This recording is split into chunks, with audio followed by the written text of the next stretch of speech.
बिस्मिल्लाहिर्रहमानिर्रहीम। अस्सलामुअलैकुम। Dear students, I am Mudassar Ali Sharif. Students, chemistry second year chapter number 4 और आज हम स्टडी करने जा रहे हैं फास्फोरस एंड इट्स कंपाउंड्स। तो स्टूडेंट्स, आइए स्टार्ट करते हैं आज का topic. Phosphorus and its compounds. Students, आज जो हम इस लेक्चर में बात डिटेल से स्टडी करेंगे वो हमारे पास दो बातें होंगी। एक, हम इंट्रोडक्शन पढ़ेंगे अबाउट फास्फोरस और सेकेंडली हम इस लेक्चर में एलोट्रोपिक फॉर्म्स ऑफ फास्फोरस को स्टडी करेंगे और फिर आने वाले लेक्चर्स में हम रिमेनिंग कंपाउंड्स ऑफ फास्फोरस को स्टडी करेंगे, जिनमें शामिल होगा halides of phosphorus, oxides of phosphorus and acids of phosphorus. तो बहरहाल आज जो मैं सबसे पहले आपके साथ बात डिस्कस करने जा रहा हूं वो है इंट्रोडक्शन टू फास्फोरस। कि फास्फोरस क्या है, क्या इसकी कैरेक्टराइजेशन है, क्या इसकी हिस्ट्री है। स्टूडेंट्स, जो फास्फोरस है, phosphorus was first discovered by alchemist Brand of Hamburg in 1669। यानी जो फास्फोरस है इसको सबसे पहले अल्केमिस्ट ब्रैंड ने डिस्कवर किया था। कब? 1669। स्टूडेंट्स, सबसे पहले हम बात करते हैं कि जो फास्फोरस है इसकी ऑकरेंस कहां पे है, ये अर्थ क्रस्ट में किस तरह से किन किन मिनरल्स की शक्ल में मौजूद है।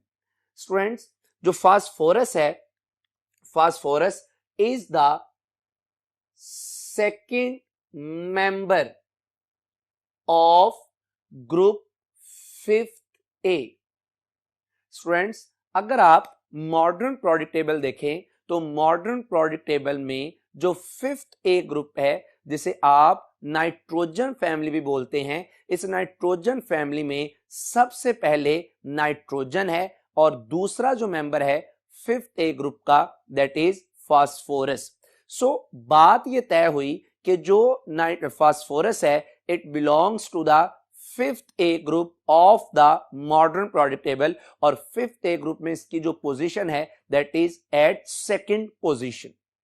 स्टूडेंट्स, ये जो वर्ड फास्फोरस है, इट्स नेम, जो फास्फोरस इसका नेम है, its name comes from Greek word. ये जो फास्फोरस वर्ड है ये ग्रीक लैंग्वेज के वर्ड से आया है और मैं आपको बता दूं कि वो ग्रीक लैंग्वेज के वर्ड कौन से हैं। एक है स्टूडेंट्स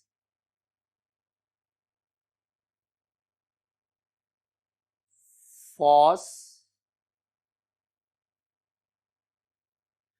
PHOS, और स्टूडेंट्स दूसरा जो वर्ड है दैट इज फिरोज।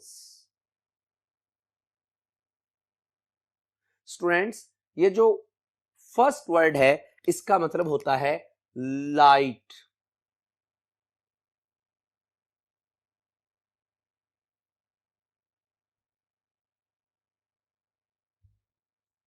और स्टूडेंट ये जो फेरोज है इसका मतलब है आई कैरी। तो अगर मैं इन दो अल्फाज की ही बात करूं तो मैं ये कहूंगा कि फास्फोरस का मतलब है कि जिसने क्या किया हो, लाइट को कैरी किया हो। बहरहाल ये तो मैंने आपको इसकी एक्चुअल, इसका जो हिस्ट्री थी, ओरिजिन था, वो बताया। बहरहाल जो ग्रीक लैंग्वेज का वर्ड जो हमारे टेक्स्ट बुक में जिक्र किया गया है उसका मतलब है कि light bearing. Students, light bearing से क्या मुराद है? याद रखिएगा, light bearing means that it shine in dark. ये डार्कनेस में क्या करता है? शाइन। स्टूडेंट्स, मैं आपको एक बात बताऊं, आजकल तो बड़ा मॉडर्न पीरियड आ गया। कुछ साल कबल घरों में, ऑफिसेज में इलेक्ट्रिक स्विचेस यूज किए जाते थे जो कि डार्कनेस में भी क्या करते थे? शाइन करते थे, ग्लो करते थे। तो बहरहाल ये जो आपने लफ्ज लिखा लाइट बेरिंग, इसका एक मतलब ये है कि ये डार्कनेस में क्या करता है, शाइन। स्टूडेंट्स, इसका दूसरा मतलब ये है कि it Burns when in air, यानी ये वो एलिमेंट है जब ये एयर में हो तो ये क्या करता है, बर्न करता है। जैसा कि मेरे पास ये रेड एक फास्फोरस की एलोट्रोपिक फॉर्म है। स्टूडेंट्स, जब मैं इस रेड एलोट्रोपिक फॉर्म को इग्नाइट करता हूं, फ्लेम देता हूं, तो इसकी कंबस्टन स्टार्ट होती है। अगर इसी को ही मैं एक फ्लास्क जिसमें ऑक्सीजन मौजूद है उसमें दाखिल करता हूं, तो यहां पे स्टूडेंट आप देख सकते हैं कि बहुत ज्यादा क्या प्रोड्यूस हो जाती है, लाइट, बहुत ज्यादा ग्लो क्या हो जाता है, प्रोड्यूस हो जाता है। और ये ग्लो इस वजह से प्रोड्यूस होता है कि जब इस फास्फोरस पे एक्सपोज होती है ऑक्सीजन, इसकी कंबस्टन बर्निंग स्टार्ट हो जाती है, जिसकी वजह से बहुत ज्यादा लाइट क्या होती है, प्रोड्यूस। तो बहरहाल ये मैंने आपके साथ इसके नेम की हिस्ट्री को थोड़ा सा डिस्कस की। स्टूडेंट्स, याद रखिएगा कि अनलाइक नाइट्रोजन जो कि 5th ए ग्रुप का फर्स्ट मेंबर है, अनलाइक नाइट्रोजन फास्फोरस, जो फास्फोरस है, it not found, does not found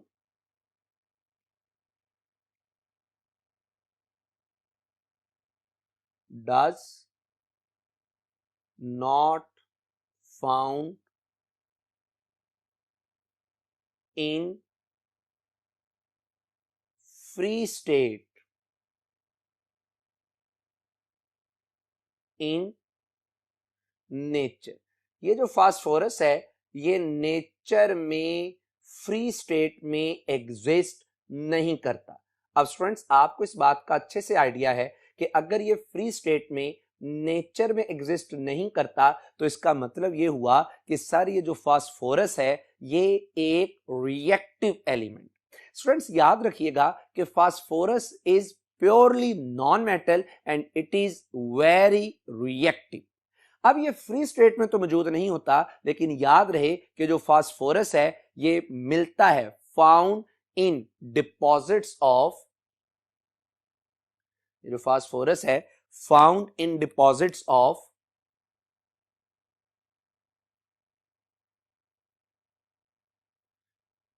in ज़खायर, किसके स्टूडेंट्स,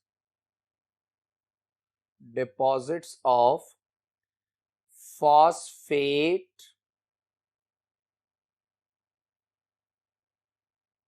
रॉक्स, यानी ये मिनरल्स की शक्ल में, और इसके जो मिनरल्स हैं फॉस्फेट वो कहां पे मौजूद होते हैं, इन the form of rocks.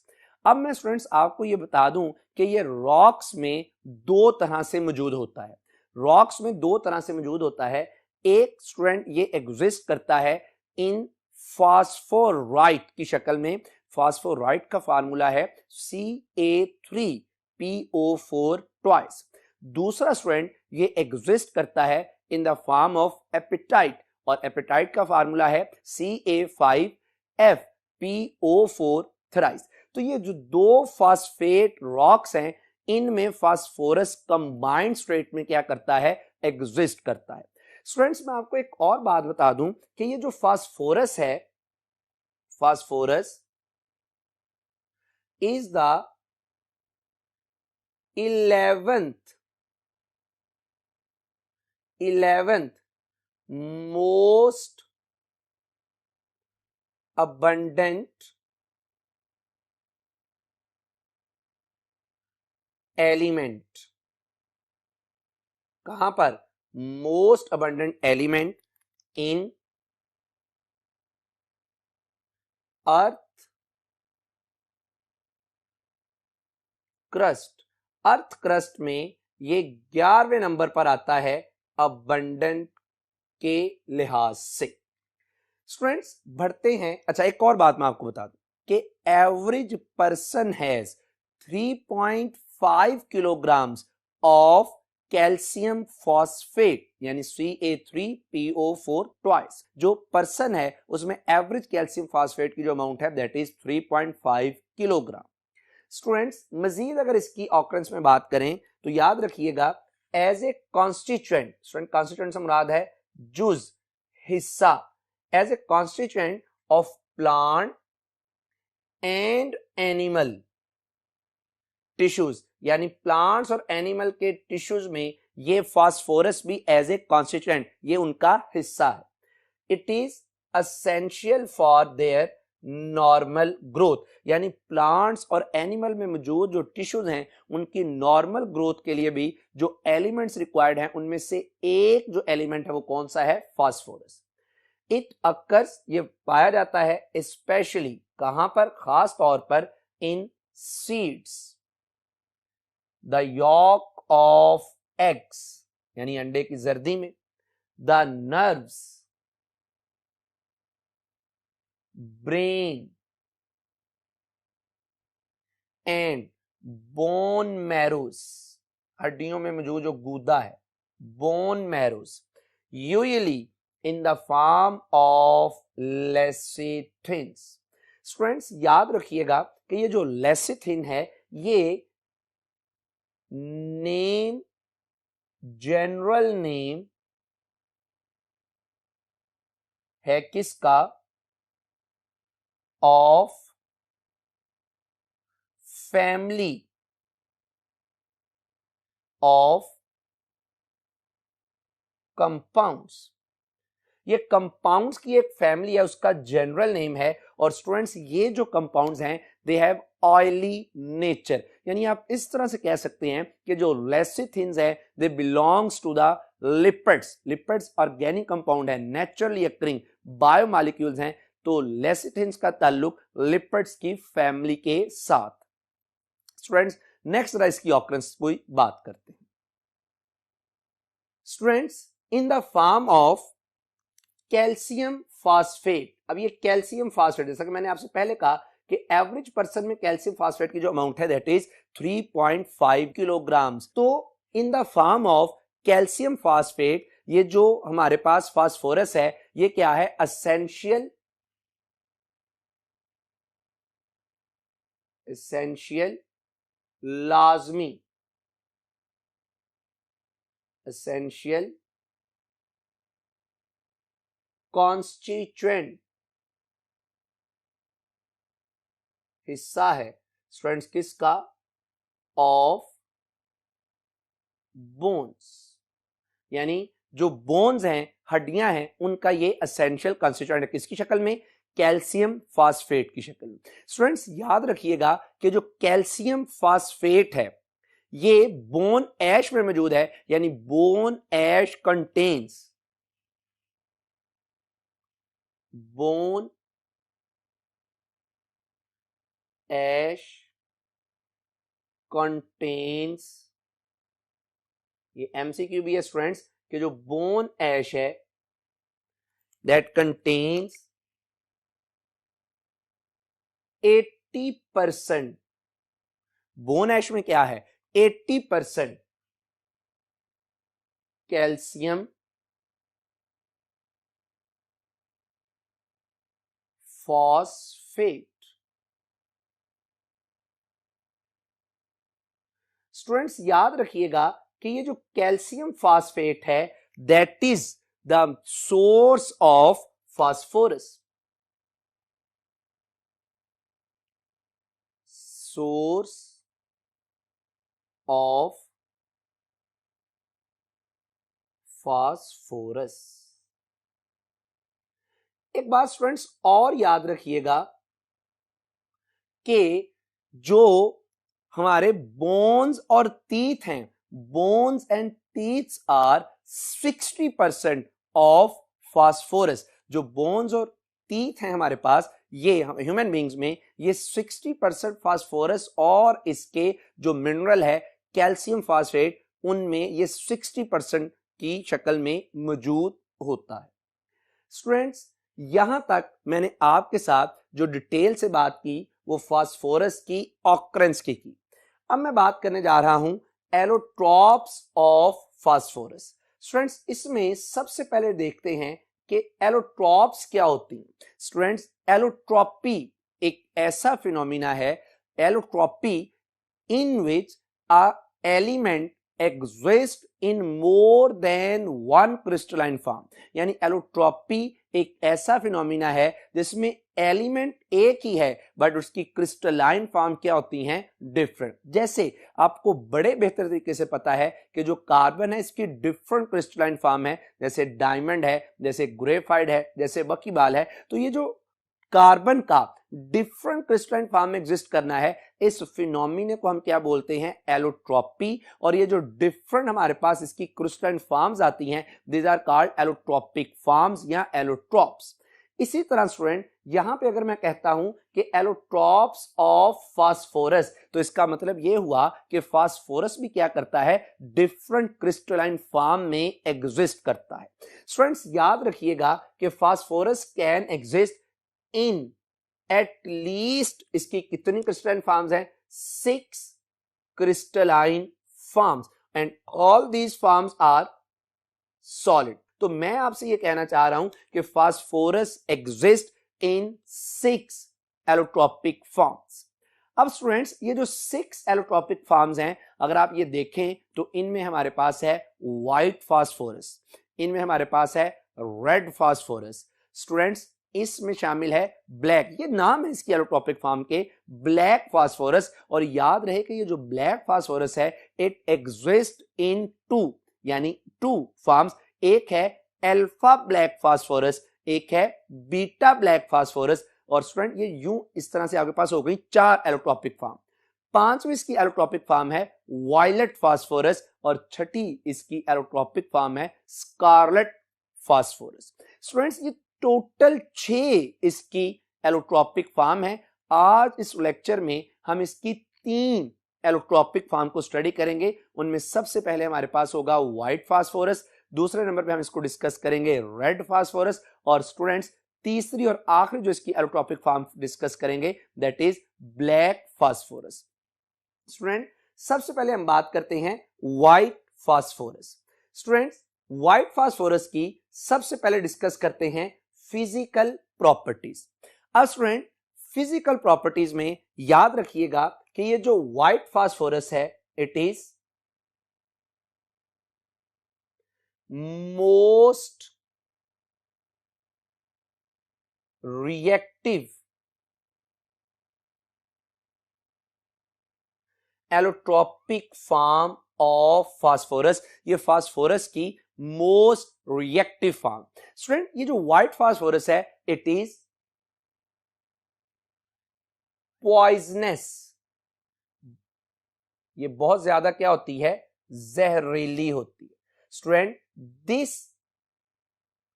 White phosphorus is volatile solid, volatile है। स्टूडेंट ये जो व्हाइट फास्फोरस है it is vaccine solid, this is vaccine solid. Students ये जो व्हाइट फास्फोरस है इट इज, ये इसकी अगर मैं कलर की बात करूं तो इट इज येलोइश व्हाइट,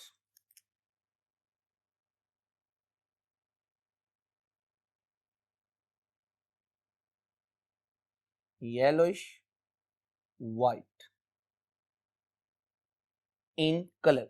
अच्छा स्टूडेंट एक बात याद रखिएगा कि freshly cut phosphorus, white phosphorus is white in colour, लेकिन जब आप उसको फ्रेशली कट करते हैं और अगर इसको एक्सपोजर मिल जाता है ऑक्सीजन का, तो ये ऑक्सीजन के एक्सपोजर में कुछ देर बाद येलोइश इन कलर होना स्टार्ट हो जाती है।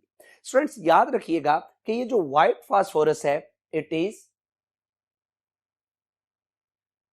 सॉलेबल इन, ये सॉलेबल है स्टूडेंट्स किस किस में, इन CCl4 कार्बन टेट्राक्लोराइड, और साथ ही साथ it is soluble in benzene यानी C6H6। स्टूडेंट्स एक और बात याद रखिएगा कि ये जो व्हाइट फास्फोरस है, white phosphorus is most common most common allotropic form of phosphorus.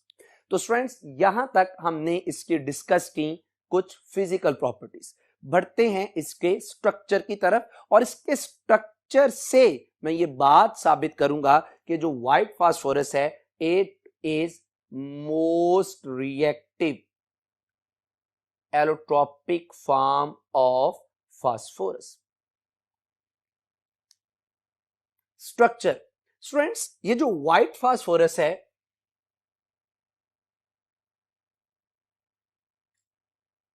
exist as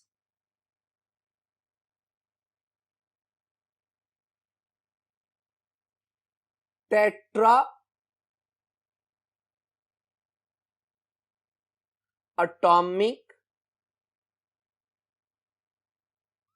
molecule. It exists as tetra atomic molecule. चूंकि इसका टेट्राटॉमिक मॉलिक्यूल है तो आप देख भी सकते हैं, इसका मतलब यह हुआ कि इसका क्या होगा, टेट्राहेड्रल स्ट्रक्चर। अब स्टूडेंट्स बड़ी ही इंपॉर्टेंट एक बात आ जाती है, आपको बड़ा ही बेहतरीन तरीके से यह पता है कि जब भी टेट्राहेड्रल स्ट्रक्चर आता है तो टेट्राहेड्रल स्ट्रक्चर में bond angle must be 109.5 degree. लेकिन स्टूडेंट्स जब आप व्हाइट फास्फोरस की बात करते हैं तो व्हाइट फास्फोरस में जो बॉन्ड एंगल है इट इज ओनली 60 डिग्री।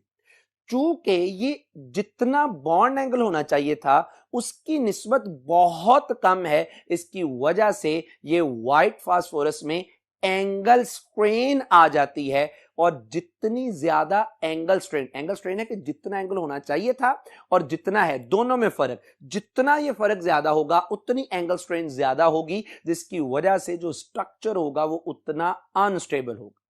चूंकि ये एंगल स्ट्रेन बहुत ज्यादा आ जाती है, इसको खत्म करने के लिए जो one of the phosphorus phosphorus bond है ये क्या हो जाता है, ब्रेक हो जाता है। और हम कहते हैं कि इसी वजह से जो व्हाइट फास्फोरस है it is very reactive phosphorus.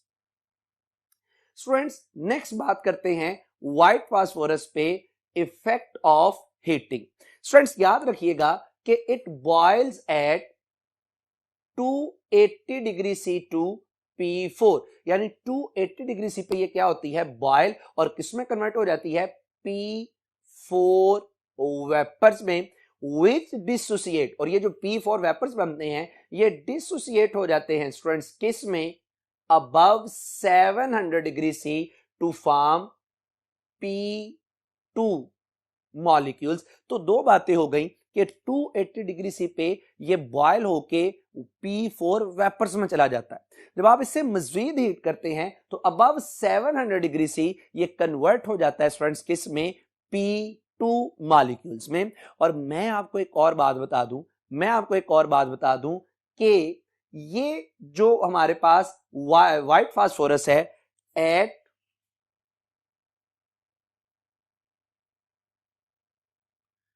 1800 degree C, 1800 degree C पर student it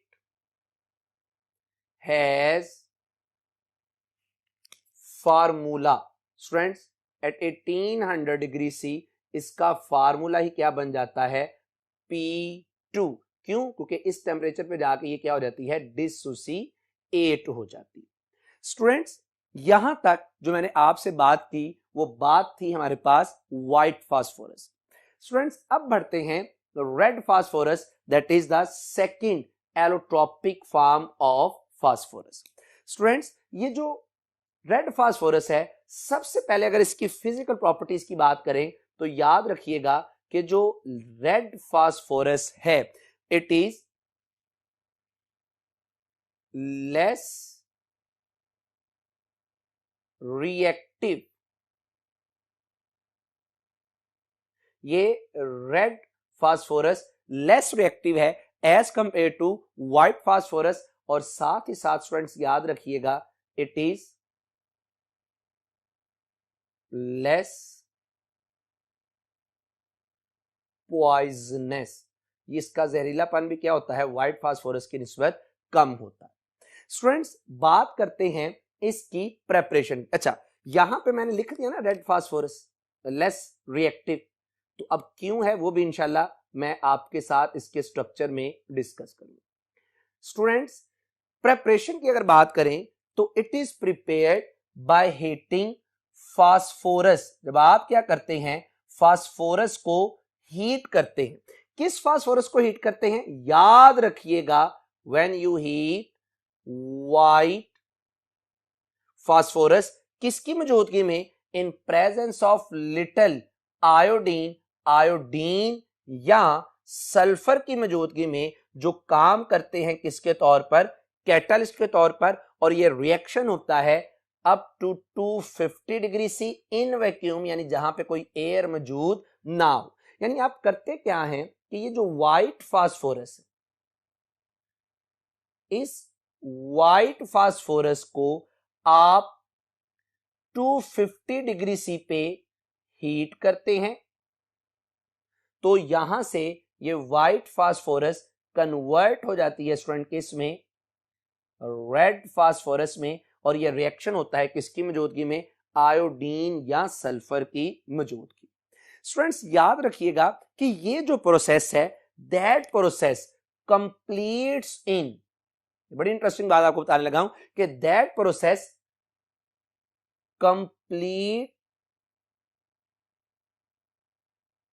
in 5 to 6 days। ये प्रोसेस 5 to 6 डेज में जाकर के क्या होता है, कंप्लीट होता है। स्टूडेंट्स अब जरा बात करते हैं इसमें कि the tetra atomic molecules of red molecules combine to form a macromolecules, यानी ये जो टेट्रा एटॉमिक मॉलिक्यूल्स हैं P4 के, ये आपस में मिलते हैं और एक क्या बना देते हैं, मैक्रोमॉलिक्यूल। जैसा कि आप ये देख भी सकते हैं स्टूडेंट्स, चूंकि रेड फास्फोरस एक मैक्रोमॉलिक्यूल के तौर पर एग्जिस्ट करती है, जिसकी वजह से हम कहते हैं कि इसकी क्या होती है, वेरी लो रिएक्टिविटी।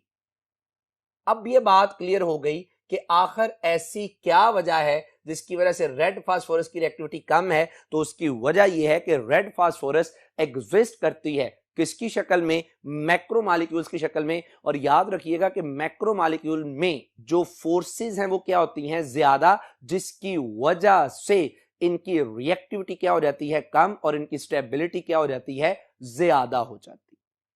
स्टूडेंट्स मैं आपके साथ एक और बात डिस्कस करना चाहता हूं, uses of red phosphorus. Students ये बात मैं इसलिए आपके साथ डिस्कस करना चाहता हूं कि हमारी कॉमन लाइफ में इसकी बड़ी एप्लीकेशन। स्टूडेंट्स याद रखिएगा कि red phosphorus is used to make fireworks, जैसे बॉम्ब्स वगैरह बनाने में इसको क्या किया जाता है, इस्तेमाल। स्टूडेंट्स ये जो रेड फास्फोरस है, जब आप इसे मिक्स करते हैं सैंड के साथ, तो इसके नतीजे में एक सरफेस, एक मटेरियल यूज होता है that is used for rubbing surface in match box. जो माचिस है, मैच बॉक्स है, उसमें जब आप स्टिक को रब करते हैं, जिस सरफेस पे रब करते हैं वो बनी हुई होती है with red phosphorus and sand. बहरहाल स्टूडेंट बात करते हैं अब ब्लैक फास्फोरस की। Black phosphorus third allotropic form है फास्फोरस की, और याद रखिएगा कि it is the most stable allotropic form.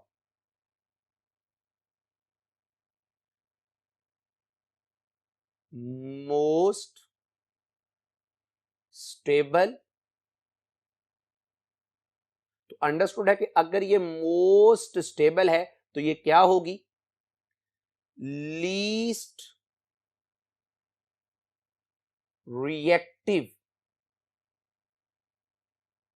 Allotropic form of phosphorus.